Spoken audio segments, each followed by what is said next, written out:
lógica de fazer com que o professor, de fato, seja o centro do processo educacional e que, para isso, claro, o objetivo fundamental é o aprendizado do aluno, né? Mas o professor, como mediador da construção de aprendizado, que ele depende essencialmente da oportunidade de ter acesso aos melhores materiais didáticos possíveis, aos melhores recursos para a oferta do ensino possíveis, e que isso, nessa perspectiva, passa necessariamente pela REA, no sentido de que o mundo produz muitas coisas e que essas coisas têm que estar disponíveis e que o professor deve decidir como montar esses conteúdos. É claro que nós temos um problema enorme de formação de professores no Brasil.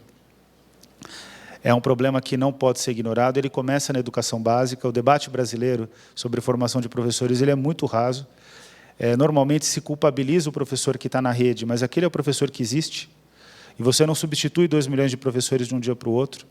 Aqui na esquina nós temos um centro de ensino superior, que é o que mais tem formado, que é a Faculdade Sumaré, que mais tem formado professores para a rede pública paulista e paulistana. Boa parte desses professores já vem de uma educação básica deficitária e no ensino superior eles não recuperam o tempo que eles não... O tempo não, mas o aprendizado que eles deveriam ter tido na educação básica, então essa é uma dificuldade. O discurso da atratividade docente é um discurso que, para eles, é cínico, e com razão, porque o discurso da atratividade docente ele é correto em termos de pressupostos. Qual é o discurso? Bom, os melhores professores nos melhores países são normalmente, e os melhores países constroem sistemas de ensino baseados no professor, são normalmente professores que advêm dos 10% melhores alunos das melhores universidades.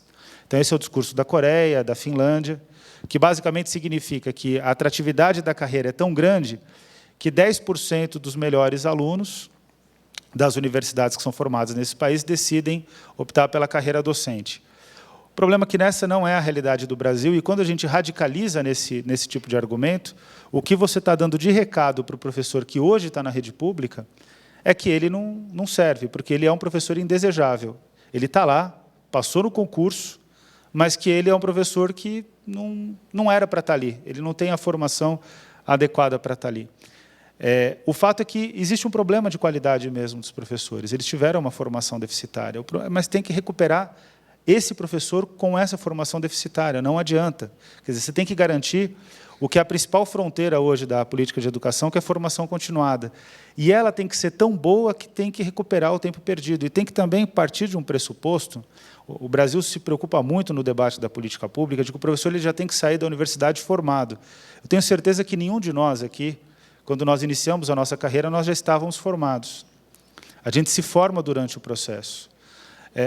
O que a gente não pode deixar acontecer, isso a gente tem que recuperar, e claro, a gente sempre está aprendendo. O que a gente não pode deixar acontecer é que os professores saiam tão frágeis em termos de formação das universidades. É claro que isso é um problema. Mas, considerando a realidade que existe, é preciso buscar meios de recuperar o processo de aprendizado, de recuperar as condições docentes ao longo do percurso. Isso passa por formação continuada. E, na formação continuada, os recursos educacionais abertos também têm um papel fundamental. Então, em resumo, eu não considero, e o problema da educação no Brasil não passa por soluções simples e soluções que são pautadas em uma só agenda. Sempre vai ser necessário dar conta de um conjunto.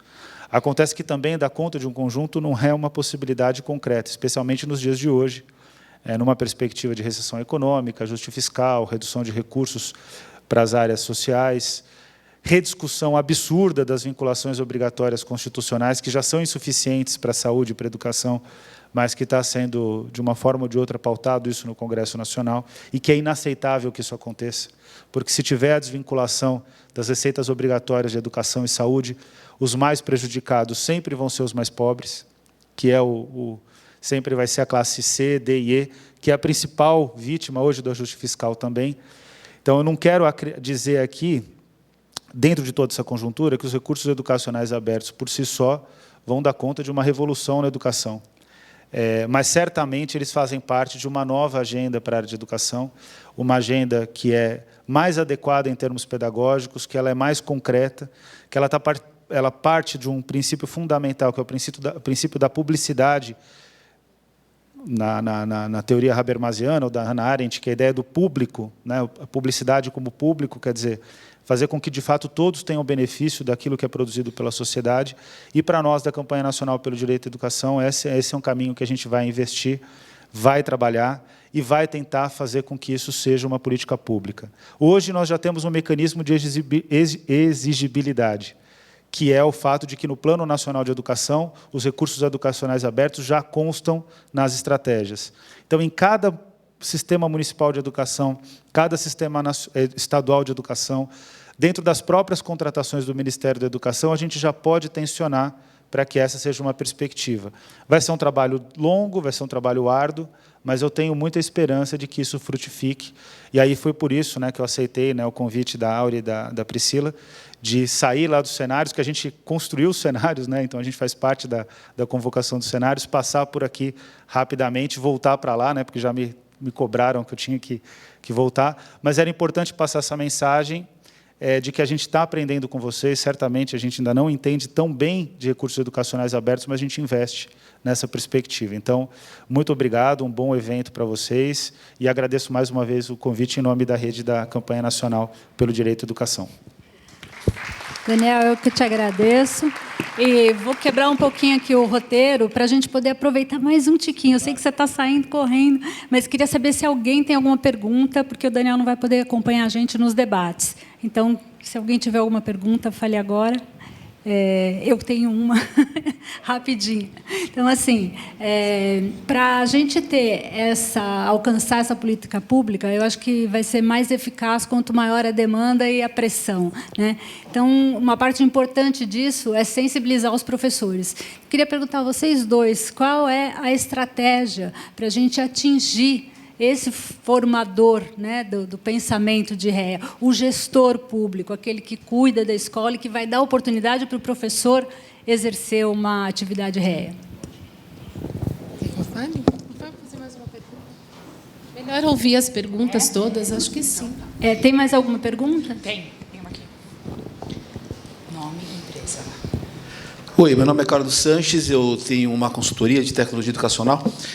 Posso fazer uma pergunta para os dois, né? Bom, então, assim, você falou uma coisa importante, né, a Priscila, em relação à coisa de design thinking e tal, que é um tipo de aprendizagem por projetos, por exemplo, né? Acho que entra mais ou menos na linha, né? Você fazer um protótipo, de você pensar em cima, fazer um brainstorm, tá? Tem uma coisa parecida com o projeto. Então, eu queria perguntar mais para a Priscila em relação a essa primeira pergunta. Teve uma notícia que circulou aí que tem um monte de educadores, uns 35 educadores brasileiros que foram para a Finlândia. E aí eles voltaram maravilhados e disseram, olha, 8 coisas que eu aprendi na Finlândia. Foi divulgado na mídia aí, né? Uma delas é, aprendi que existe uma coisa chamada aprendizado por projetos, etc. E tem uma série de instituições no Brasil que já fazem isso. Então eu parei para pensar, falei, não, espera aí. Por que eles acharam que era novidade, precisaram ir para fora para ver? Quer dizer, ou não valorizam, ou não estão informados, ou os grupos que fazem isso, terceiro setor no Brasil, não têm o apoio devido, tanto de informação quanto de divulgação, etc. Então, a primeira pergunta é essa, né? O que você acha desse tipo de coisa? E mais para o cara, em relação a... Você falou de formação de professor. Isso é uma coisa que me preocupa demais, né? Então, internet, 100 mega que seja, 1 giga, tal, claro que todo mundo quer, né, usar REA, metodologias digitais, você treinar em tecnologia e tal, mas com a formação que o professor tem hoje, como é que a gente tem tudo isso e, ao mesmo tempo, prepara o professor para usar isso, que desde a formação inicial já é deficiente. Quanto mais para você ainda usar, aplicar, estimular e didatizar a coisa para ele usar a tecnologia de maneira adequada. Um REA, por exemplo, de repente ele pega um PowerPoint, né, falando uma coisa mais prática, ele não sabe remixar o PowerPoint, por exemplo, que é uma coisa até certo ponto simples. Quer dizer, como é que você pensa em... Como é que a gente atinge essa coisa? Como é que a gente melhora a formação do professor hoje, de maneira prática? Assim? Tem uma luz no horizonte? Mas eu acho que tem mais uma pergunta. Obrigado. Aqui, né?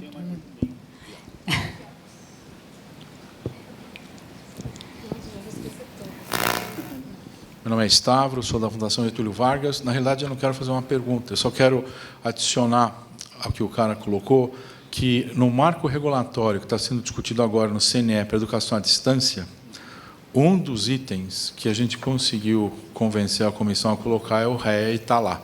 A gente não sabe se vai ser impresso na versão final, porque protótipos do CNE nunca terminam da mesma forma que começaram.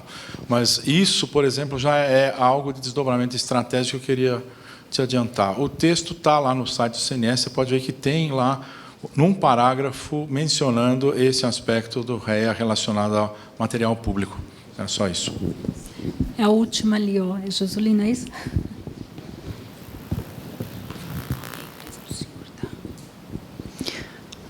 Boa tarde, meu nome é Jesulino, sou de Guarulhos. Eu queria perguntar se existe nas faculdades de educação, se tem alguma experiência em faculdades de educação, em universidades tanto pública como privada, experiência no conteúdo da universidade em relação ao REA. A outra existe alguma experiência de treinamento continuado de professores, principalmente das escolas da rede estadual de São Paulo, que aplica o REA. E, em terceiro, o que poderia ajudar em relação à dificuldade de estrutura que a gente percebe nas escolas, principalmente as escolas estaduais, ensino médio, onde, além do professor não contar com tempo disponível para preparar os projetos educacionais, eles não têm as estruturas físicas suficientes, inclusive em relação à tecnologia, acesso à internet e equipamentos que possa facilitar o trabalho com os recursos educacionais abertos. Nossa, essa conversa é comprida. Eu vou tentar ser bem breve agora, porque a gente vai conseguir isso ao longo da tarde, porque dá uma conversa bem comprida. Eu vou responder a sua pergunta e linkar com a sua, que tem a ver com a formação, tem a ver com como chegar REA nos professores. Não existe fórmula mágica, gente, até porque não existe fórmula mágica para os professores aprenderem a usar as tecnologias na sala de aula, em projetos. Não existe. Não existe portal mágico, não existe nada que vai resolver assim. E, de repente, todos os problemas acabaram. Não. Os problemas vão sempre existir. A diferença do design thinking para a metodologia de projetos é justamente a gente poder trabalhar com problemas. Porque os problemas que existem hoje vão ser diferentes dos problemas de amanhã. E, constantemente, a gente vai ter problemas, desafios. Então, como que a gente fica menos ansioso, nós, educadores, e conseguimos não só ficar esperando que coisas venham de fora, e isso não só os educadores, os gestores também, quando os gestores compram materiais ou recebem gratuitamente, tem muita empresa dando gratuitamente, como se fosse a solução. Entra nesse portal, usa esse material, é isso que vai resolver. Não é isso, gente, não é isso. É preciso ter um leque de opções para os educadores e é preciso proporcionar a troca entre eles. Isso ainda não acontece na política pública, é muito raro. Toda a concepção de educação ainda que a gente vê hoje é de fora para dentro. Se acha que o que está lá fora é... O livro didático ele é construído para o professor seguir capítulo 1, capítulo 2, capítulo 3. Ainda bem que os professores não fazem isso. Ainda bem. Mas, se a nossa lei de direito autoral diz que ele não pode xerocar livro, não pode, então alguma coisa está errada, alguma coisa tem que ser melhorada. Temos materiais abertos? Como que a gente faz para usar materiais abertos? Informando, divulgando, crescendo a comunidade, fazendo formação sempre que possível. A gente tem muita dificuldade de financiamento para projeto REA aqui no Brasil, porque não é reconhecido. A gente tem agora... Começando a falar com as empresas que é possível criar modelos de negócio em REA, a partir de experiências internacionais também, que já estão fazendo, mas não existe modelo, não existe. Eu gosto do protótipo porque o protótipo é a valorização do erro, e a gente tem que errar muito para aprender. A gente quer que os nossos alunos errem para aprender, e nós também, professores, precisamos errar, precisamos testar. Não existe fórmula mágica, não tem como eu dizer para vocês, usem esse, usem aquele. Eu indico os que são abertos porque eles já vêm com uma perspectiva de aqui não é a solução, aqui é uma possibilidade. Então, a gente precisa começar a ver como possibilidades. Tanto os educadores como os gestores, mais os gestores, quando aceitam materiais gratuitos e dizem para os professores tem que usar, desculpa, gente, minha voz, tem que usar, não é tem que usar, precisa dar opção para usar. Como usar? Como fazer? Não tem fórmula. Vamos juntar grupos, vamos fazer, trocar experiências. E a ideia do Design Thinking, ele traz... ele não é uma metodologia, então, se alguém fala que a metodologia não é metodologia, ele é abordagem, é um modelo mental que permite criar N metodologias, de acordo com o que o usuário vai fazer. Então, isso que é bacana. Como que eu proporciono essa resolução de problemas em pares, em grupos, para que juntos aprendemos? Professores com alunos, como que a gente faz isso acontecer? Não dá mais para a gente pensar que as soluções estão sempre de fora da escola, de fora de quem está lá na prática, no dia a dia. Não sei se eu responder tudo, mas... Então, bom, tem um aspecto que a gente tem que tratar em relação ao professor, que o professor ele tem uma certa sensibilidade pela REA, porque ele busca coisas que vão além do material didático já hoje. Quantos de vocês não tiveram um bom professor que usava xerox de aquilo que não tinha dentro do material didático? De certa maneira, o xerox é o primórdio da demanda por REA, porque o professor ele quer fugir daquilo que ele tem disponível, né? Ele quer trazer um material complementar, ou fugir ou trazer um material complementar, vai lá, toma iniciativa, muitas vezes do próprio bolso, né, porque não tem recurso nas escolas para fazer o xerox, e faz o xerox. Então, existe já uma sensibilidade. Basicamente, dá para dizer que o bom professor, quando ele tem um bom professor com boa formação, quando ele tem uma possibilidade, ele vai fazer uso daquela possibilidade. Claro que ele precisa conhecê-la. Então, tem que também, né, na medida em que você tem algumas redes públicas que já vão adotando a REA como perspectiva, é preciso que essas redes divulguem bem internamente para os seus professores que existem essas possibilidades. Tem alguns casos que foram expostos aqui, né? O caso de São Paulo que eu conheço mais, mas outras secretarias de educação já estão com seus materiais nesse repositório, né, de materiais de REA. Então, já está colocada uma perspectiva. Em relação às normas do Conselho Nacional de Educação, a gente tem uma ótima e uma péssima experiência.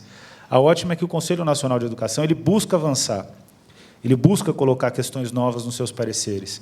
A péssima experiência é que isso precisa ser homologado pelo Ministério da Educação, que tem muita pressão pelo Programa Nacional do Livro Didático contra a perspectiva da REA. Nas conversas no Ministério, nos gabinetes, eu até vi que vocês fizeram uma carta para o ministro, né? Eles falam, não, é ótimo, é uma ótima perspectiva, mas, no dia a dia, a realidade é outra, né? A pressão das grandes empresas de produção de conteúdo pedagógico é enorme, e o Ministério acaba cedendo a essa pressão. Eu acho que existe uma possibilidade de, ao longo do processo, criando caminhos de fronteira. Então, a gente avança num aspecto, depois avança em outro, até que a REA seja uma possibilidade. Agora, uma coisa que não pode acontecer, é claro que tem que aproveitar a oportunidade em relação à educação à distância, mas é que a REA ela não pode estar vinculada só à educação à distância. Então, a gente tem que lutar para que não fique afirmado como sendo parte de um processo educacional, que é a educação à distância, de uma modalidade da educação, que ela tem, na minha opinião, ela sofre muito preconceito, mas também, normalmente, ofertada com muito pouca qualidade. A verdade é essa. E aí não dá para fugir da verdade. Quer dizer, a educação à distância, por exemplo, na Amazônia, eu visitei a Amazônia recentemente, você não tem como mandar um avião para uma população indígena com um professor praticamente toda semana, custando R$40 mil a viagem de deslocamento dos professores. É claro que você pode reduzir esse custo é superfaturado, etc., etc., etc. Mas, ainda assim, não vai ser um custo baixo, né? Então, a educação à distância ela tem que ser uma modalidade utilizada com sabedoria quando é extremamente necessário, sempre tratando a educação presencial como sendo o melhor caminho de ensino-aprendizagem, né? Não tem muito jeito. Mas a educação à distância é uma possibilidade que não pode ser descartada num território tão complexo como o brasileiro. Então, é importante tirar a REA do debate estrito só das TICs, né? Das tecnologias, né? Que acaba também vinculando muito a educação à distância. É importante que ela entre nas diretrizes curriculares de formação dos professores. O programa agora, uma ótima oportunidade de incidência. Na verdade, eu só pensei isso aqui agora. Está em debate agora, em consulta pública, a Política Nacional de Formação dos Professores. É a meta 15 do Plano Nacional de Educação, já deveria estar sendo implementada. Mas o fato de não ter sido implementada, nesse sentido, até é bom, porque ainda tem espaço de incidência. Colocar os recursos educacionais abertos como um princípio dessa política, por exemplo, isso faz muita diferença. Porque aí, obrigatoriamente, todos os gestores, todos os formadores de professores vão ter que se pautar por essa política, não só para a formação de professores, mas para a formação da merendeira, do inspetor de aluno, porque trata de todos os profissionais da educação. Áurea, eu esqueci a sua pergunta, qual que é? Eu tinha falado sobre sensibilização dos professores. Então, mas sensibilização. Eu acho que assim, os professores eles vão ser sensíveis àquilo que eles conhecem também, né? Acho que ainda tem uma fronteira grande aí de conseguir demonstrar, né, que tem muitas... a REA traz muitas possibilidades e que algumas redes já adotam a REA, né?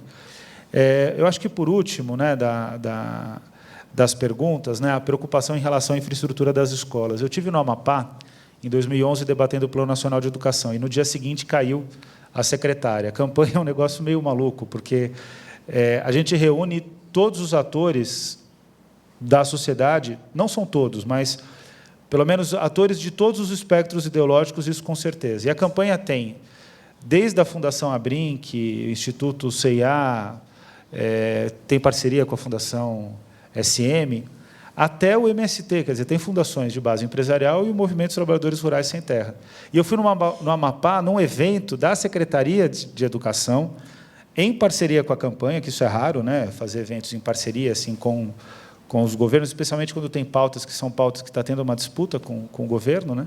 A gente tem uma relação de interlocução crítica com os governos e normalmente a gente senta junto para conversar, para negociar, mas não faz coisas juntos. Participa um da coisa do outro, mas não faz coisas juntos. Mas ali estava acontecendo junto, em parceria com a campanha, e o pessoal da campanha era o Sistema S, o MST e o sindicato. Então, que era uma loucura completa. E aí eu fui lá para apresentar o Plano Nacional de Educação. E, no início, o Plano Nacional de Educação tinha como perspectiva de formação de professores a formação à distância. 75% das matrículas em educação à distância, 25% em educação presencial. É claro que esse número não pode ser assim. Quer dizer, o Brasil não tem uma demanda de formação de professores de 75 a 25, dá para ter mais formação presencial. E aí eu apresentei lá todos os slides e tal, e comecei a falar dos cursos e falei assim, olha, aqui para a região norte, por exemplo, na nota técnica do Ministério da Educação, a expansão em educação à distância vai se dar fortemente com o uso das universidades, com o espaço das universidades públicas, e uso da internet de banda larga. E todo mundo fez um silêncio enorme, né? Aí eu falei, o pessoal estava super animado, né? Estava participando da discussão, o auditório lotado, 2.000 pessoas, né? Aí terminou, bom, a secretária caiu porque ela falou que o custo dela, o custo maior da secretaria era com segurança das escolas, mais de 40%. Então, vocês imaginam, uma secretaria que gasta 40%. E ela falou que ela era contrária ao contrato, no dia seguinte ela caiu. E aí eu falei com ela falou que foi bom que ela caiu, porque ela disse o que pensava, etc. Mas o que mais tinha me angustiado ali, além desse dado, que é um dado absurdo, o que tinha me angustiado era o silêncio das pessoas com a educação à distância. Aí eu fui perguntar, né, no final, no jantar, né, elas falaram assim, Daniel, não tem educação à distância aqui no Amapá. A Universidade Federal do Amapá já é toda pautada em educação à distância. Só que demora 1 hora para a gente começar a ver a carinha de quem está apresentando o vídeo. Então, quer dizer, então, a questão da infraestrutura das escolas, que não é só a questão da internet, mas que passa por biblioteca, passa por uma série de outros insumos, é um tema central e que deve ser debatido certamente, e isso vai colaborar com a pauta da REA, né? Bom, queria agradecer. Obrigada. Pedir desculpas pela passagem rápida. Muito obrigada. Vou chamar já o próximo painel, porque a gente já está... Claro. Muito obrigada. Obrigado.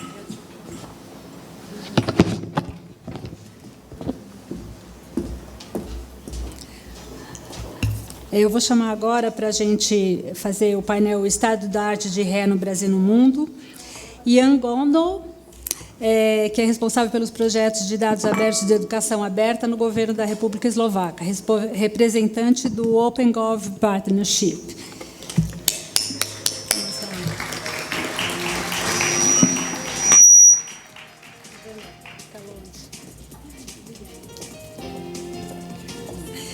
Nicole Allen, diretora da Scholarly Publishing and Academic Research Scholarization. Obrigada, Nicole.